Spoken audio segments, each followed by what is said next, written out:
Sí, xa pasou por series malas, segue mantendo 6 puntos de vantaxe co segundo clasificado. Penso que aínda está en marxe, aínda que Mosqui non se pode dormir.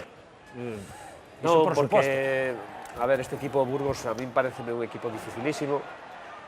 Lóxicamente, se non estás igual que eles, pois che pode gañar. E sobre todo o que decíamos fora da casa, o Ferrol, o Racing dentro do seu campo, o sea, no seu campo é un equipo moi difícil de batir.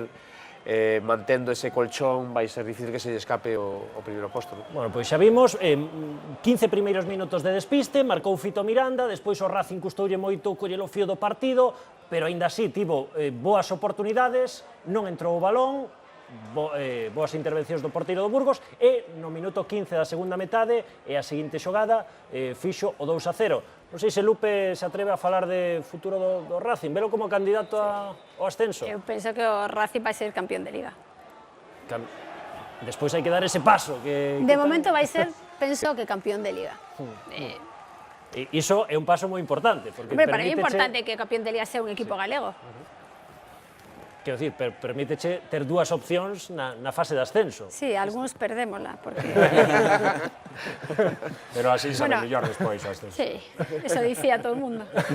Bueno, xa vimos o 2-0 anotado por José Fran, despois o Racing tentouno, dispuxo de oportunidades tan claras como estas dúas últimas, pero ao final acabou cedendo esa derrota por 2-0 diante do Burgos. Ben é certo que tamén perdeu a Unión Deportiva Logroñés, que é algo importante, aínda que ten que estar con ollo, porque agora mesmo seu gran rival pasa a ser o Racing de Santander, que está a só 6 puntos e aínda queda un enfrontamento directo entre eles. No hemos salido conscientes de que teníamos una buena oportunidad, dados los resultados que se habían dado, para poder ampliar la ventaja del liderato que tenemos. Y en esos 15 minutos, como digo, el único equipo que ha estado en el campo ha sido el Burgos.